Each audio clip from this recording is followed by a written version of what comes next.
Welcome to What the Fuck Did I Just Read? The Tech Sales and Marketing Edition.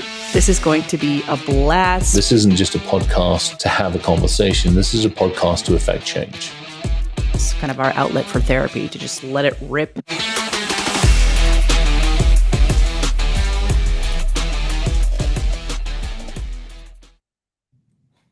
Good morning and welcome to another episode of What the Fuck Did I Just Read?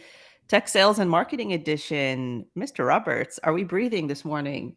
Yes, I kind of sprinted into the office, and then on the way into the office, I got a phone call from Steve, who's our CFO, who needed a couple of questions answered. So I'm like, so yeah, answering those, walking along, trying to figure out the podcast. Yeah, this is I'm trying to avoid there are a whole bunch of police on the bloody road this morning. Good God's alive. It's not even the end of the month when they're trying to get the ticket money up. It was what are we, like middle of the month, and I'm playing dodgems with the police force, for crying out loud. They probably heard about what we're going to be talking about today, so that's why. Look at that. I was like, oh God, it's that son of a bitch in there. Because I've got the bike with me today because I broke it again. We won't talk about that too much. But I'm going to try and ride it for a little bit, and then I'm going to take it into the store before I head out of town at some unearthly hour tomorrow morning. Oh man! All right, remind us where we're headed this time. So I am going to Columbus, Ohio for B-Sides Columbus on Friday, B-Sides Columbus, Nice. Thursday night and Friday. And I get to see Maria and the Yes. crew, and I get to see a whole bunch of other folks and Dan.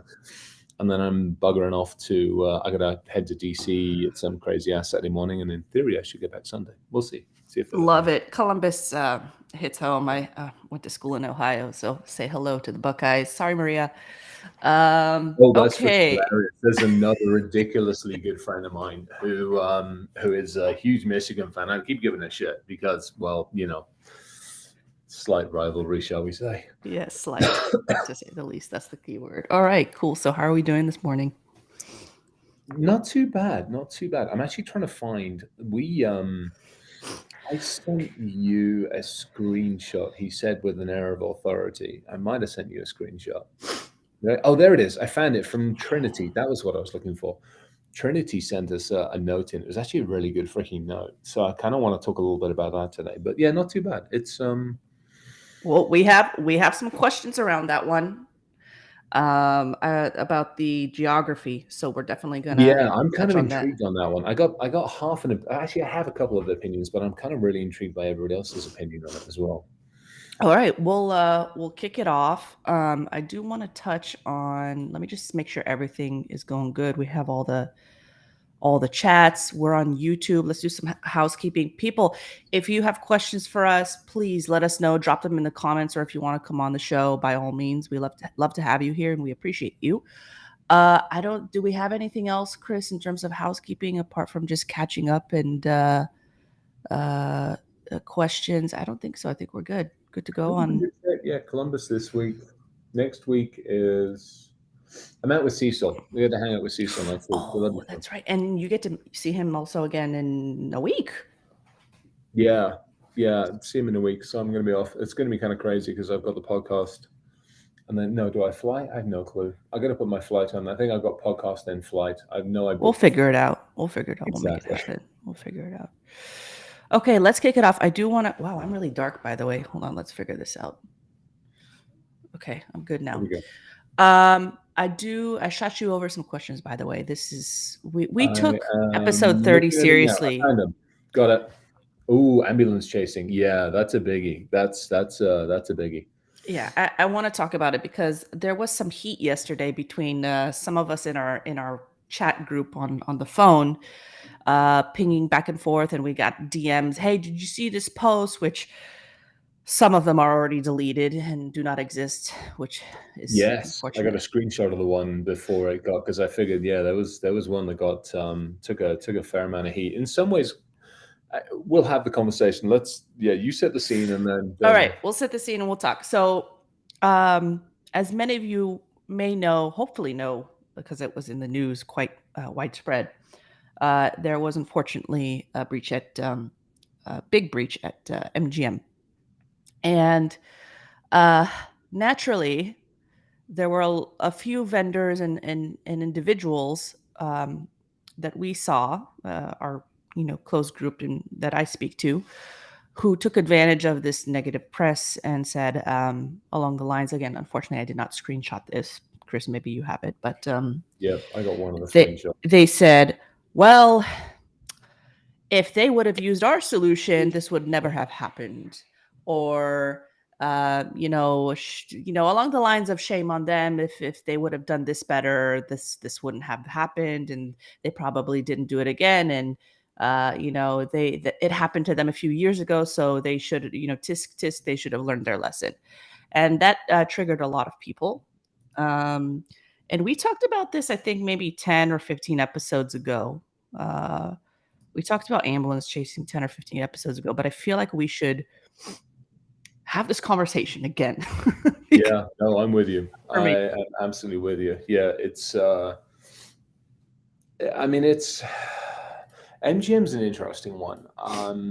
They have been targeted successfully a number of times now. This is not the first time. It is. I don't think it's the second. I mean, on one side, so if I put the business hat on, it's rough and it's tough because once again they've come under the spotlight for being breached. Now, none of us are on the inside. None of us know what happened. None of us. I mean, I haven't read that much in ways of reports on it, but I don't know if it was a new attack vector. I don't know if it was an attack vector that had previous. I think it was a vendor supply chain, if I remember reading something on there. I'd have to go back and look at it.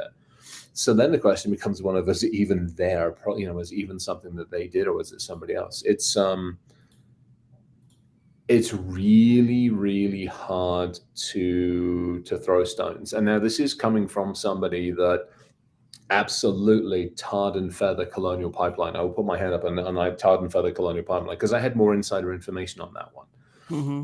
They had ignored the warnings for an extended period of time. We're talking several years. They had ignored it. They hadn't dealt with it, and they were basically they were on the edge, and everybody knew it. And the problem is for whatever reason, either in IT or InfoSec couldn't communicate effectively to leadership the risks and why the probability was higher, or leadership simply just didn't want to deal with it, didn't care. I have my suspicions based off of what I know.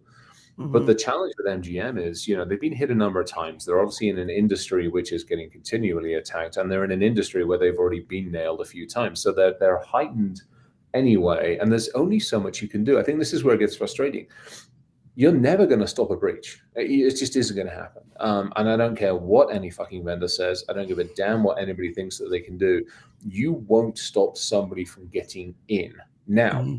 how quickly you detect, how quickly you understand, how quickly you resolve, remediate, all of that other side of things. Take the NIST framework on this one. How quickly you can recover, I think, is where we should be measured by. It sucks. Because in this day and age, I mean, I remember the days when we used to count, how many hits on the firewall, and it wasn't many. And now we're at a point where, unfortunately, we congratulate ourselves if we find the adversary, inside X number of days, let alone minutes or hours or that kind of stuff. So Tracy put a whole bunch of stuff on there. Yeah. I do want to just get straight to the point. Yeah. So we saw those posts, and there was some back and forth with a few of us. One of the vendors deleted the post. Yep. But what advice would you give to a person or a vendor who, I mean, based on the comments, fucked it up, right? Oh yeah, big time. Triggered Yeah. some people, Yeah. said something to trigger the industry, but wants to flip the script and fix what they did. Is deleting the post the best option, or how do you kind of like handle and triage the situation that you caused? Yeah, I think it's. I mean, at that point, the vendors screwed themselves up. I mean, they will be remembered for an extended period of time. I have some colleagues at that particular location. I've also got some colleagues who have worked there. A couple of them reached out to me, and my simple answer was, and I've done the vendor side. Is like, what do you need? How can I help? Yeah. Do you need me to run interference on anything? Do you just need me to send you a bottle of fucking whiskey at this point in time? what do you need from me that I can give you to help you? And that's as Yeah. much as you can do. Yeah. Because typically at this point in time, I mean, especially with something like that, it's from MGN standpoint, they're obviously in triage mode. They've also got to figure out what happened. They obviously realize what happened. Now they're hunkered down. Lawyers are going to be all over this damn thing, as are a lot of other people. So nobody's going to say anything. From the Mhm. vendor standpoint, I really do think a mea culpa. I think somebody on the LinkedIn user said it.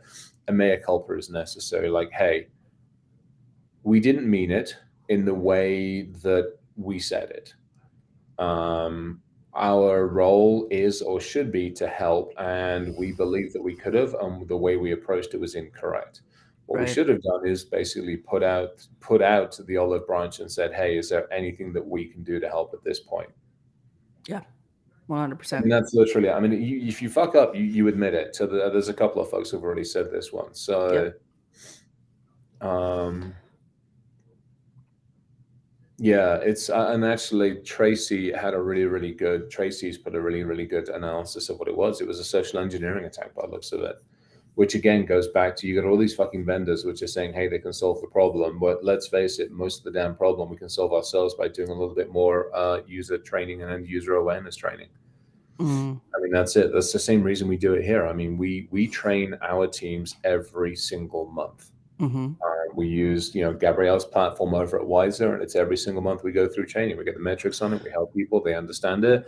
We have CISO channels for that kind of stuff. I mean, it happens. Shit So, happens. let's say, there are some individuals on this call or LinkedIn Live, and their company is not investing in security awareness training. What can they do to evangelize the importance of security awareness training? And what can they practically do right now, at the minimum, to get things going to help be aware of these kind of instances so that doesn't happen again? I mean, okay, so you can go the formal route. You can go out there, get Gabrielle. I mean, there's 3 or 4 good awareness training companies out there. There's a couple that I don't like, but there's some good ones out there. Hmm. So I think it's one of those things where you can go spend the money or do it your damn self. Yeah. I mean, I do. I build memes, whatever you call them, on a pretty regular basis, and they go out on the CISO channel. They go out on the general channel. They go out on a regular thing. I send messages when I get my spam email in, especially the ones that are trying to target us. I'll screenshot it, highlighting over the piece that I know I found, and then just quickly send that out to the entire channel, like the random group or the general, the company group, and say, hey, just a heads up, just be aware of this, ask another question. They're a simple free thing. You can't track it and everything else, but I see the engagement and I see people talking about it. And then I get inbound stuff like, hey, what do you think about this? So again, it's being responsive. When somebody sends me a text message or something like, what do you think about this? It's being responsive to that. It's opening up in such a way that the user population starts asking more questions, which is exactly what we're after and what we need. There's a lot of free resources online. Obviously, I think Wiser also has a track They that's have for half of free. their shit's free. Yeah. I Wiser mean, does like a lot of free stuff. seriously, like more than half of it's free. It's only if you really want to start tracking it and running the metrics, I think they charge you, but everything else is Right. bloody free. Right. So, I mean, all you got to do is just send some of that, screenshot it, copy it, share the videos, any of that stuff, and do it consistently. This is the key. This is always the key to anything where you want to change behavior. It isn't a one and done. It's consistency. Same thing with kids, for crying out loud. You want to change behavior of a kid. It isn't just whack them upside and tell them once and twice. That's it. Lead by example and keep it consistent. Hmm. Right. Avi, if you have great resources that you want to share also, I know Abishai said that there are great resources for free for awareness training. Please do, by all means, drop those in the comments. Happy to help people who need a little bit of direction. So, great. I want to shift to a different topic. We got some great submissions from people in the network who requested to touch on specific topics. And this one was from, what was her name? Trinity. Yes. Is this Tracy Coogan? Trinity. Yes. Trinity. Trinity. Sorry, Trinity. I'm looking at the damn thing. I looked at one and I said something different. I'm sorry, Trinity. You can smack me upside the head at some point. So I have some questions for you based on her request to talk about whether or not a CISO hold on, I'm skimming here. Whether or not a CISO, no, okay. Whether or not it matters to you to have a rep in your area geographically. So, Yeah, that's basically what she was like. Yeah, that's yeah. How do you yeah. perceive the value of face-to-face interactions with reps in your area? So I think there's to me there's almost two parts to this. So poor Maria is going to get used as an example. Maria doesn't live in my area. I mean, she's out on the east or Michigan-ish neck of the woods. However, she visits. She Mhm, comes out to see a bunch of folks on a consistent, regular, cyclical basis. To me, that is as valuable as having somebody in this area. mm, I put a lot of value in seeing face to face. I'm okay with the video stuff. I can do the video stuff. It's actually not too bad. But having that face to face interaction means quite a lot to me. And it doesn't have to be, I need to be able to reach out to you because you're downtown and go to coffee with you once every week or once every month. That shit ain't happening anyway. Let's just be perfectly honest. But knowing that I've got somebody that's going to come in on site that I can talk, it's the break bread mentality. I'm not going to hand over my entire company's assets and the checkbook to somebody I haven't sat down and quite honestly looked at and talked to eye to eye. Now, there's some exceptions to that rule, but they're kind of few and far between, to be honest. Maybe for some of the point solutions, I'm never going to catch up. Well, I do know the guys over at Portswigger, but the Burp Suite stuff, I'll go buy that online. I have no problem with that. But I know some of the team behind it. I also, and the reputation. So like, okay, I've got no problem with that. And there's other things. I mean, there's definitely some stuff over in Israel and some stuff in Turkey that I've dealt with over mm. the time where I know the teams because I know the leaders or I know the other folks. But no, not know before. Get rid of that. Get that the hell out of my sight. Hell no. Sorry. I have a Okay, no, huge. so there's an emotional trigger there. Let's before we go back to geography, why not? Why not know before? I What's don't triggered like their there? marketing. I don't like the way their sales have done it. I don't like the way and it's a tough one because I don't want to speak. Unfortunately, one of the individuals that was there is unfortunately no longer with us. I did not have an affinity for either, Mm, and I don't like. There's a lot of stuff I don't like about how they do things. mhm, Their sales and marketing is not what I would expect out of it. And quite honestly, at this moment, the amount of money they've taken in investment, they almost have to push it as hard as humanly possible. So I don't have an affinity for it. They are not in it for the mission; they're in it for the money, and that's a mm, big difference to me. mm. All right. Shifting Mm. back to Yeah. the original topic. So I don't necessarily need somebody in this area, but knowing that somebody's coming in and out on a cyclical basis for me is actually fairly important. Or knowing that I can catch up with them at a conference. So maybe there's the other caveat, and it isn't just once a year at Black Hat or RSA. But knowing that there's somebody around that I can sit down with and go, hey, things are going great. How are we looking for next year? Or hey, we got some challenges. When are you out here next? We need to sit down and we need to work through this. Or knowing that they're willing to jump on a plane or that their tech team is willing to jump on a plane and catch up. That's pretty important to me, especially for some of those key partnerships. Do you think that, or how important is it for a sales rep to understand the local business environment or the culture in your region when it comes to your programs over at Boom? Does that I make think that's a sense? tough one. It's a balance. Um, so it's a bit of a balance on that one. I don't think so. Okay, perfect example. I have more affinity for vendors that are willing to invest in local markets. So if you are if you're a vendor and you're like, hey, am I going to spend 200,000 at RSA or Black Hat to be seen? Well, maybe spend 100,000 at Black Hat and then take that other 100,000 and look at all the B sides and the ISSAs and the ISACas in the community and go, hey, can I sponsor one of those every now and again? I mean, B sides conferences come around once a year. Denver just had its B sides conference. And so I'm more likely to pay attention to vendors that support that. Same thing with Gurkon up in Grand Rapids. I am much more likely and have much more affinity to make an association with a vendor I want to work with if I've seen them on a local conference circuit, more so than if I see them on a national conference circuit. Mm, I'm interesting. more likely to pay attention to a vendor, if they turn up for a charity event or if they're running something or they're doing something along those lines. So I tend to spend a little bit of time looking at that and going, how invested are they in that? Now, it doesn't mean they need to understand it completely. You have to be here all the time and to get ready to fucking dinner. That's not what I'm after. It's, hey, we recognize there's a B-sides, ISSA, ISACA, ISC squared, Cloud Security Alliance. There's some really good ecosystems out there of teams and groups, and the fact they're supporting them. Mm. Maria, first of all, I love that. That's absolutely phenomenal. And really great advice for field marketers and also account executives who are trying to work with their prospects and target some new ones.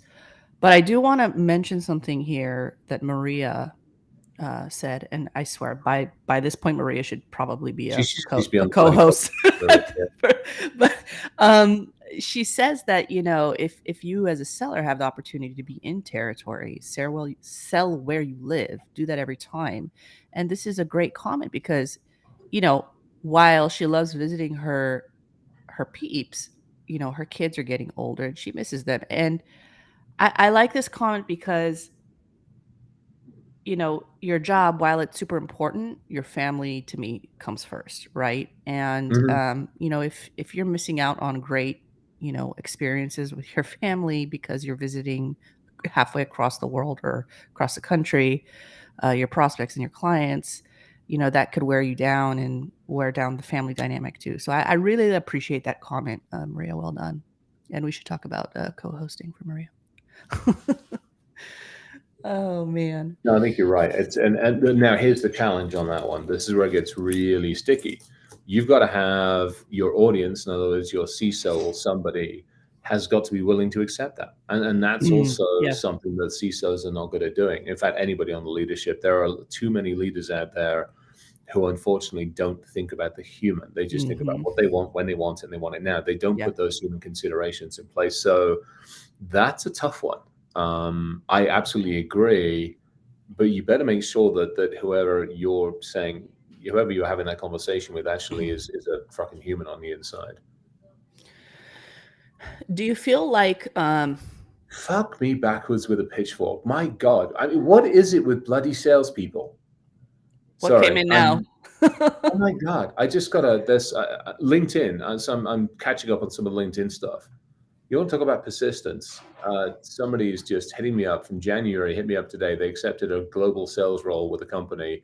Do I have time for lunch in the next few weeks? And I just sent back a congrats. It's like, hey, you want to have lunch? I'm like, at some point, yes. Can we put something on the calendar so that I don't let it fall off the radar? At what point do you take the subtle fucking hint? Oh You haven't talked to me gosh. in January. You turn up at a new sales role right now and you want to get lunch with me next week. No. Mm. Uh, Oh, we have a lot to cover. I do want to go back to one question before we go into maybe your inbox, which is good. This is a good segue because we're at 23 minutes. One more question regarding geography and cultural and regional nuances. Do you feel that or how important is it for you uh, to how do I phrase this question? How important is it for a sales rep or an accountant executive trying to get your attention to understand your culture and the regional like the nuances from where you came from? Because clearly you were not born in Denver, based on the accent. Yeah. Oh, yeah. No, yeah, I think it again, so to me, so I think it goes back to the stuff that we've talked about a number of times here. Know your Yeah. audience, and know your target. I'm probably one of the most out there, one of the most. I mean, you got Alan Alford, you got some other amazing CISOs, you got Anne Zelmo. I mean, you got so many other good people that are out there that put enough of themselves out there, you can figure out who the hell they Hmm. are. So I think it behooves anybody, especially anybody targeting a CISO, properly targeting a CISO, it behooves them to spend 5 or 10 minutes to just at least look at LinkedIn, see if they're on, Twitter X, and see if they're on Facebook or anything. And yeah, you're stalking them. Get over it. It is what it is. But at least know and understand enough about them that when you do hit them up, you don't put your foot in your mouth in the first 5 seconds. I mean, my freaking other, messages, my other is just full of this shit where people haven't taken 2 Yeah. minutes. Fortunately, Hey, I notice you have a remarkable job history and might be seeking your next opportunity. Weird question, but are you open to learning more about? No, I don't need a franchise. all right, let's dig into the spam inbox, shall we? Anything Seriously. compelling to break down, build up today? No, It's all the same. just so many. Well, I mean, literally, I got 1, 2, 3, 4, 5, 6, 7, 8. Literally, in the last couple of days. I mean, I've got, poor Raina. I'm Fazil from a market research and expert network firm. We're conducting research on AI infrastructure market. Oh, God help us. I can do a 15-minute survey. First and foremost, it's never 15 minutes, and I get $40. So that ain't happening. Mohammed is trying to sell me a consulting firm with a team globally, a number of large investment firms. Currently working with a client on behalf of a project. I have no clue what they want out of me. It's an entire 6 paragraphs of God knows what. Would I like more professional certifications? Would you? Somebody actually, this one actually drove me somewhat nutters. Okay, so this is where. So I am somewhat the exception to the rule. I will actually try to connect with vendors on a semi-regular basis. But so I'm going back on this one. So we go back to March. And I said, hey, hope I'm around. So following week after 1 o'clock Mountain, and this was in May. And then I heard back from them in July. And then July, they were like, hey, am I going to be out in Tel Aviv? I'm like, yeah, I'll be out in Tel Aviv. Then he didn't get hold of me for Tel Aviv. And then literally on Tuesday, I got a message going, hey, looked like we missed each other. I'm like, we didn't fucking miss each other. I've given you 2 open invites for where I'm going to be. We didn't miss each other. You have failed to respond to these invites. What gives you the right to turn around and say, we missed each other? Not my problem, little buddy. We didn't. My God, how is Tracy pudding? You got. I'm not sure. Oh no, she's preaching. Love it. I love it. Yeah. And then, another one. Hey, Chris, I noticed you have a remarkable work history. Podcast invitations. Okay, podcast. Okay, let's talk about this podcast invitation. We're kind of going with the flow here, people. What would get you to approve a podcast invitation? Because now, podcasts, we have so many. Yes, I think there are so many. I think it's different ones. This one scares me a little bit because it's like an entire page of marketing from somebody, which scares the hell out of me. What's the perfect podcast pitch to you? I mean, I've been on some fantastic, the brass knuckles, bare knuckle, brass knuckle. Yeah, that one. I love that one. There's the whiskey one. There's burp. I think it's just something that's different. I think it's the challenge on some podcasts, and I think this is where I'm doing one like later this week, and I swear it's been a dozen bloody emails backwards and forwards. Yeah, doing one tomorrow, actually, as I land in Columbus, which is going to be real interesting. But the challenge I have is when you get the podcast invite, then you get a request, then you got to figure out the meeting time, then you got to do a pre this and a pre that, then you got to do others, and 4 others. And I'm like, y'all just do me a favor, just tell me where I need to be and when I need to be, and I'll turn up. I promise I'll be there, kind of thing. Yeah, there we go. That's the other problem. Many podcasts are sales tools for an organization. Exactly. Yeah, that's brass knuckles and bare We're gonna have to talk about that. We have to look. It took me a good 3 months to let it roll off the tongue naturally, but yeah, I love that podcast. That's the one podcast I actually listen to regularly. Well, Rachel's on, so I mean, let's give a plug out for the coffee one that Rachel puts out, which is absolutely fucking awesome as well. But to Rachel's point, I'm like, just ask me directly, for crying out loud. And I don't need a sales pitch. I just need to be like, and just I just need to know it's a safe space. I think that's one of those other things. For me, I've also got to be a little bit careful to some degree on which ones I go on. I've had a couple that have like brought up some of the past stuff that I really am not focusing on, and so that's been a bit of an interesting one. And to some of the comments, some of them, I've had a couple of folks like, "Hey, can you come on our podcast?" And it's a company sponsored one, and I'm like, I don't.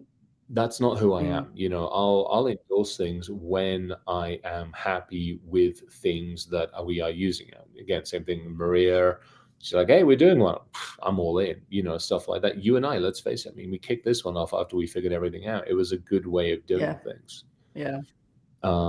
But there are definitely some where it's a to Bert's point, it's a very, very focused one, shall we say. There's one that wants to hit me up and go talk about SAP stuff and how we've implemented SAP. And I'm like, I'm not going to do a podcast that tells you how we've put SAP in place, because I put minefields in SAP deliberately so that we actually know what's going on inside of it. So and plus I'm not an SAP expert. I know enough to be pretty damn dangerous, but there are people out there that are way better than I am. And I don't want to be used as a marketing tool for somebody else's company. That is not how I want to do So how things. how do you contribute though to kind of community and advocacy for different kinds of companies, if at all? At what point will you say, yes, I want to be part of this company's mission to I mean not I don't want to say you're going to be used as a marketing tool, but to collaborate with another company. Yeah, to some degree I will be. Yeah. I mean, I'm about to put a LinkedIn post out about signing on with Silviana's Yep. team. They put the official one out yesterday. I'm going to put a post out about, yeah, no, that's fantastic. I think I'm happy to do that kind of stuff when I see value Okay. in it. What's For me, value to you in that instance? something something that moves the goalposts, something that affects change, something that helps in our industry, something that provides clarity, something that actually makes a difference. And the LinkedIn post, I'll put the post out in as soon as we're done here. The post is going to go out as I'm walking into another meeting. Um, but it's definitely one of those that moves the goalposts. It's the poor team here, and it's reporting on reporting about reporting. I'm like, okay, how are we doing? I care about how the company's doing, but how are we doing? How are we keeping ourselves, who's watching the watchers, basically? So for me, the only way we do that is if we have to go around to all the damn systems and look in and inventory and do it, which is a royal pain in the ass. Something that can consolidate that, to me, makes a difference. It's when I wake up in the morning, I grab my phone, I see what's going on, yada, yada, yada. I would love to be able to just go to one screen, one system and go, okay, I can leisurely get up this morning, or, oh shit, I'm grabbing a cup of tea as I head to the office kind of attitude. So having that visibility is something we've been sorely missing. So it'd be nice to have it back Mm, again. Um, and so I think it's something that makes a difference. I mean, it's the same thing with EthoPass. I hang out with Keys and Bert at EthoPass because they're making a difference. It's looking at how to help mhm. humans. Same thing with Artie over at Titanium IO. It's the same thing.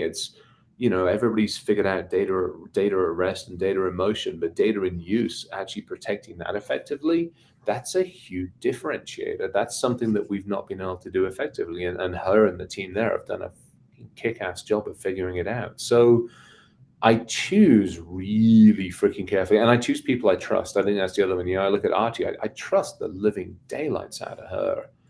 I look at Burton Keys and the team over there. Same thing. I trust them, and I look at Silvana, and I mean, her knowledge and extensive experience in the industry, and also in Israeli and the agency side of the world there, it's unparalleled. So you've got people there that know us, know how we work, and I can trust, and I know they won't do wrong, shall we So if I say? hear you correctly, it's the people behind the brand that you take a look at first before you connect with the brand.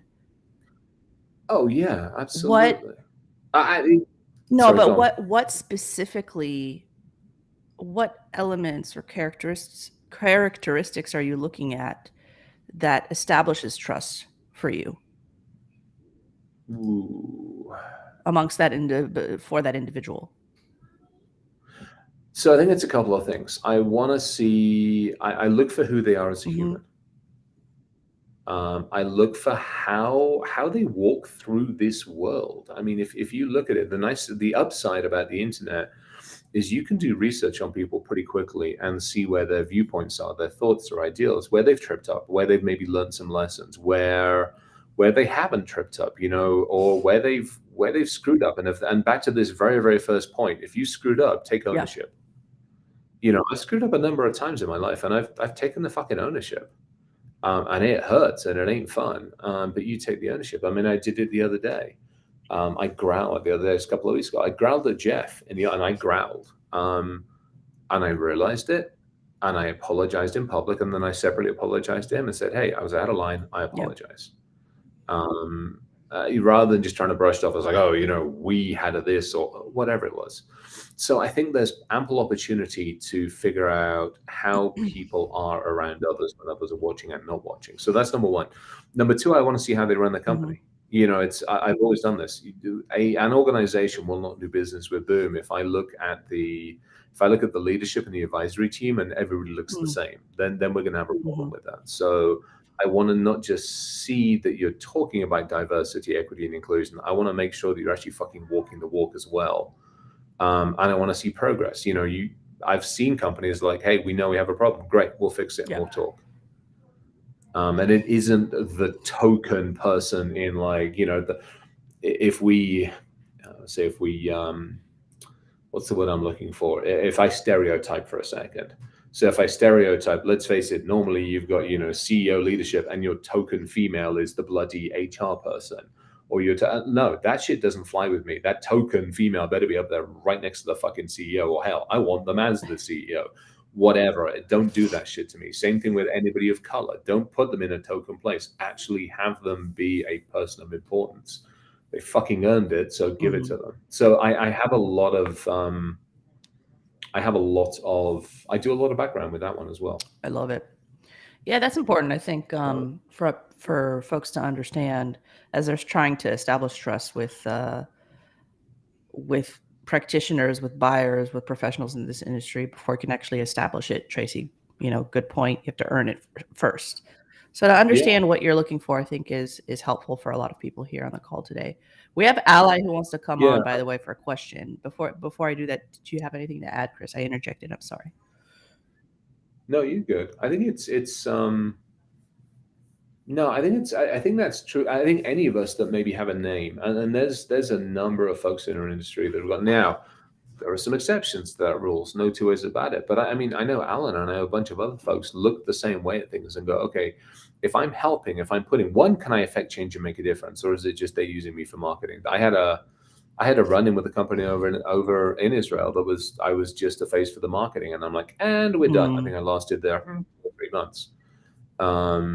But then there are others where you talk to them, you talk about the mission, you talk about where they're going with that. I mean, having just gone through this with Savannah and the team over there, that mission is to affect change. I'm like, holy shit, yes, and was capable, and you're able to do it, and you've got the track history, and you're willing to listen. I think that's the other part of it. It's like any of these conversations is who's willing to listen. Love it. All right, let's bring on Ally. He has a question for us. Hello. Hey, guys. Hey, Ally. Hey. Long time no see. I know. Yeah. So I was thinking about the MGM breach from this week, and I remember one of my earliest sales leaders. She one time literally told me to spam people, so you can imagine how good she was. But I'm just obviously I'm assuming there's the people in cybersecurity from MGM are going to get a bunch of very low quality outreach this week, and in an instance where something like this has happened, and I don't have anything that can help them, I don't know what caused it, so I'm hands off on that right now. How would you suggest for a company, like if you're a CISO, if you've had a breach and somebody actually had something that could help you, how would you expect them to be able to actually get your attention in such an instance? I mean, I think it goes, we briefly touched on it, but it's at this moment in time. So having gone through a number of breaches and having had to walk into a number of breaches, first and foremost, vendor side of it is definitely not the center of my attention. I have legal, compliance, the organization. I got all sorts of competing priorities. I'm also not sleeping that much, which means first, shall we say. I've also got to figure out what recovery, what strategy is, where it's going. I've also got to look at myself in the mirror and go, is my ass about to be chewed up and sacrificed or in any of that kind of stuff? Yeah, exactly. Maria just said it perfectly. I was kind of getting there, but she cut to the chase. Seriously, turn up on the front fucking door with half a dozen pieces and say, I got you covered. Turn up on the door with coffee and donuts. Kind of, we talk about this a little bit when I talk about it within the cyber community. You break down barriers and you break down bridges with food. Let's face it, it's kind of one of those love language type things. You break it down by just saying, hey, I got you covered. I got pieces for you. I got a tin of coffee. No fucking obligation. It's here. Take it. End of conversation. And I think that's the big one, because nobody's going to go out there and start buying shit just to be good. What's going to happen is they're going to go through, they're going to triage, they're going to do all this other kind of stuff, and there'll be an after action report. The NIST cybersecurity, identify, detect, protect, respond, and recover. They're not in that recover part yet. When they get to that recover part, then they're going to take a step back and go, wow, we just got fed and watered. Who the hell did that? Oh, so-and-so. Great, thanks. And then as that moves along, maybe something that you did, or maybe something that happened, maybe any of that kind of stuff. So, it's at this point in time, it's just be there to be there as a friend and be there to help. If you already know people is effectively what you're saying. Like, if you already know people, help out and be human, right? And if you don't know them, I mean, the very worst case you could probably do is reach out to them on LinkedIn and say, hey, so you had a problem. I got coffee I got coffee or something stronger if you need it. Cool. I mean, that's literally all you can do. Because my head is down on answering 1,001 legal questions. My head is down because I got incident response people climbing all over the place. I've got everybody asking for everything. So I'm gathering logs, I'm gathering systems, I'm doing my incident response plan. I'm working through the damn thing as fast and effectively as I can. I got feds breathing down my neck. I've got the regulatory compliance bodies. I've got gambling bodies breathing down my neck. I've got everybody breathing down my fucking neck at the moment. First and foremost, as I think Rachel and some of the other, we're not ripping and replacing in the middle of all this. If something failed, it failed. Perfect example. Let's say I had an endpoint system that failed. Great, it failed. That's going to get dealt with at some point down the line. Yeah. That's going to get looked at, and so it isn't going to get dealt with in the next 5 minutes. Neither is, I'm not going to roll out end user awareness training. And Jim being perfect, I'm not going to roll out end user awareness training in the middle of a fucking incident. Maybe what I'll do is I'll spin up my Slack channel and say, hey, get your shit together. Here's some stuff we need everybody to be more and more aware of, and we'll do that. But that's going to be a freebie stuff. At this point, the only thing you can do is be empathetic. Carlos mentioned something here. I don't know if I necessarily agree, but I want to hear your take on this, Chris. Making a post in solidarity. I feel like that has to be very well done to feel authentic, and not. Yeah, it's that stand united, fall divided kind of. I mean, that's as you post. We stand united, we fall divided. That's it. End of conversation. End of post. We're with you. What do you need?